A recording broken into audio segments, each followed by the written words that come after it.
नमस्कार दोस्तों, शिव पुराण के अनुसार भगवान शिव और माता पार्वती का पुनर्मिलन हुआ था। दोस्तों, एक बार भोलेनाथ ने माता पार्वती को उनके पुनर्जन्म के बाद याद दिलाने के लिए तीज की कथा सुनाई थी।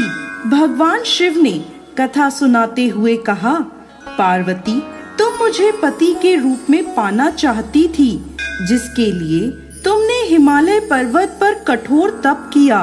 तुमने सर्दी, गर्मी, बरसात आदि सभी कष्टों को सहा। इसे देखकर तुम्हारे पिता बेहद दुखी थे।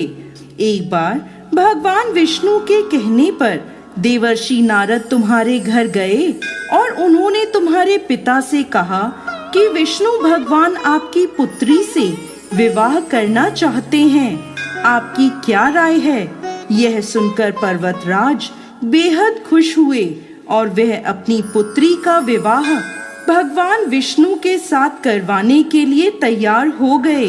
यह समाचार नारद जी ने विष्णु भगवान को दिया, लेकिन जब ये बात तुम्हें पता चली तो तुम नाराज हो गईं, क्योंकि तुमने मेरे लिए घोर तप किया था और तुम मुझे मन ही मन अपना पति मान चुकी थी। यह बात तुमने अपनी सहेली को बताई, तब उसने तुम्हारी मदद करने के लिए तुम्हें एक घने वन में छुपा दिया। वह वन ऐसा था जहां तुम्हारे पिता कभी नहीं पहुंच सकते थे। इस वन में तुम लगातार तप करती रहीं। पर्वतराज तुम्हारे ना मिलने से परेशान थे। वह इस चिंता में थे कि यदि भगवान विष्णु बारात लेकर आ गए और तुम नहीं मिली तो वह नाराज हो जाएंगे। भोलेनाथ माता पार्वती से कहते हैं कि धरती पाताल एक करके भी तुम्हारे पिता तुम्हें नहीं ढूंढ पाए, क्योंकि तुम उस वन में एक गुफा के अंदर मेरी आराधना कर रही थी। तुमने रेत का एक शिवलिंग बनाया था। तुम्हारे तप से प्रसन्न होकर मैंने तुम्हारी मनोकामना पूरी करने का विचार किया। इस बीच तुम्हारे पिता तुम्हें खोजते हुए गुफा में पहुंच गए। तुम्हें वहां देखकर पर्वतराज बेहद खुश हुए।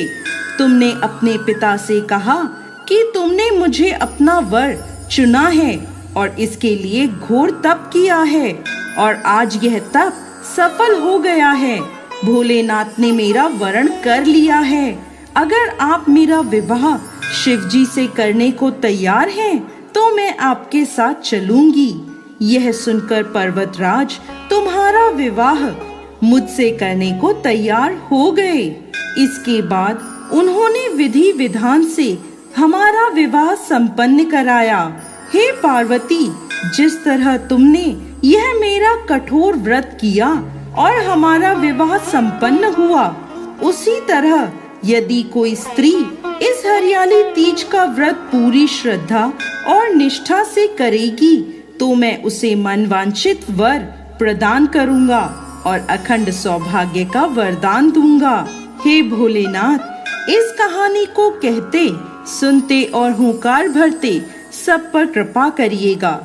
इस दिन महिलाएं अपने पति की लंबी उम्र और अखंड सौभाग्य के लिए माँ पार्वती और भोलेनाथ की पूजा करती हैं। जय भोलेनाथ, जय माता पार्वती।